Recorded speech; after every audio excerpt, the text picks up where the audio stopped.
Bismillahirrahmanirrahim. Assalamualaikum warahmatullahi ta'ala wabarakatuh. Salam sejahtera, salam bahagia kepada semua pelajar Darjah 6 Ma'had Islami. Seperti biasa, pada hari ini kita akan mempelajari madah tarikh. Dan kali ini kita akan mempelajari tentang Khalifah Uthman bin Affan, khalifah yang ketiga dalam kalangan Khalifah Ar-Rashidin. Mari kita saksikan bersama. Dan sebelum itu, marilah kita baca doa bersama. Bismillahirrahmanirrahim. Allahumma aftah alaina hikmataka wa anshur alaina min khazaini rahmatika ya arhamar rahimin. Rabbi shrah li sadri wa yassir li amri wahlul 'uqdatam min lisani yafqahu qawli. Latar belakang Khalifah Uthman bin Affan radhiyallahu anhu. Keturunan Khalifah Uthman bin Affan radhiyallahu anhu di sebelah bapanya, Uthman bin Affan bin Abi Al-As bin Umayyah bin Abdul Syamsi bin Abdul Manaf bin Qisa bin Kilab bin Lu'i bin Ghalib Al-Amwi Al-Qarshi.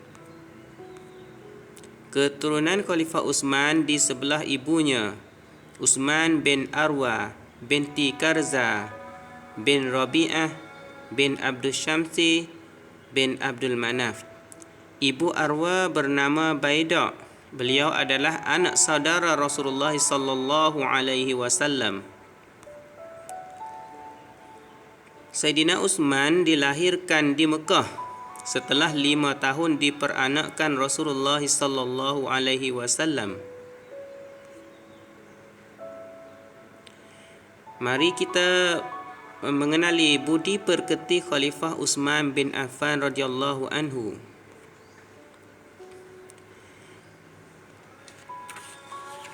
Semenjak dari kecil lagi, beliau disayangi oleh Rasulullah sallallahu alaihi wasallam hingga dikahwinkan dengan puteri baginda, iaitu Ruqayyah.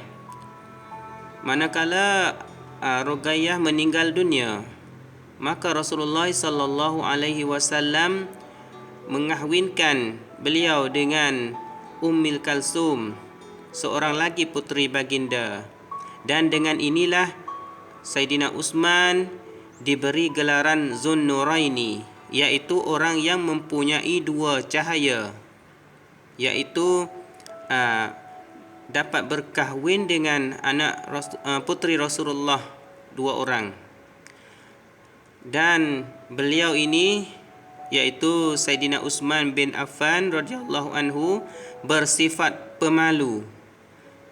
Dengan itu beliau adalah seorang yang dimalui Rasulullah sallallahu alaihi wasallam dan malaikat.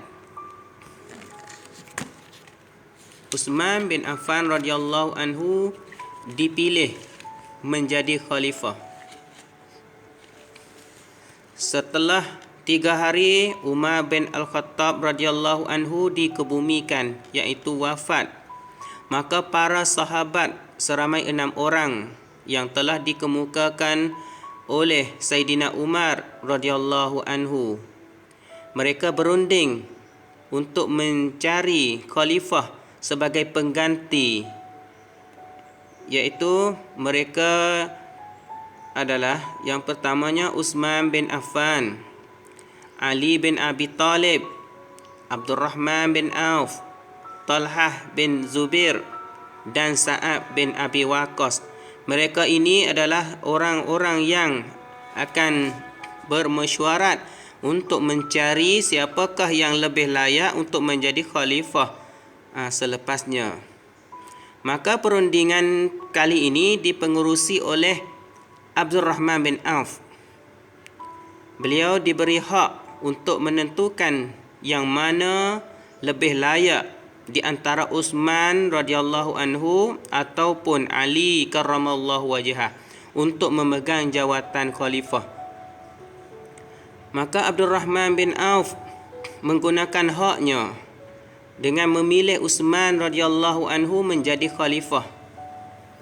berdasarkan Uthman radhiyallahu anhu lebih tua di antara mereka-mereka dan lebih takwa di dalam menjalankan urusan pentadbiran negara. Maka apabila Khalifah Uthman dilantik menjadi khalifah, maka beliau memberi ucapan yang padat.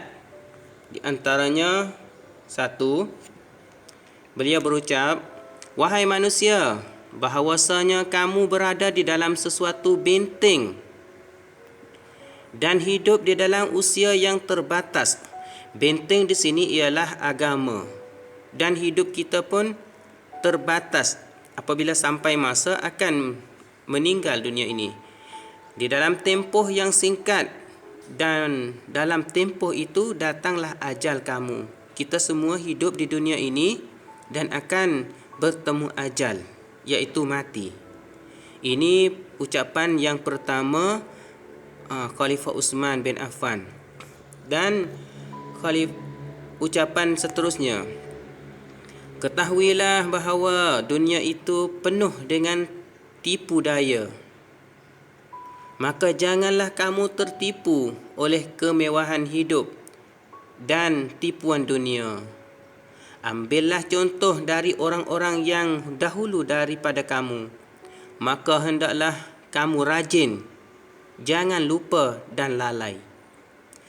Ini adalah ucapan yang padat oleh Khalifah Uthman bin Affan, iaitu ucapan yang kedua, supaya rakyat dapat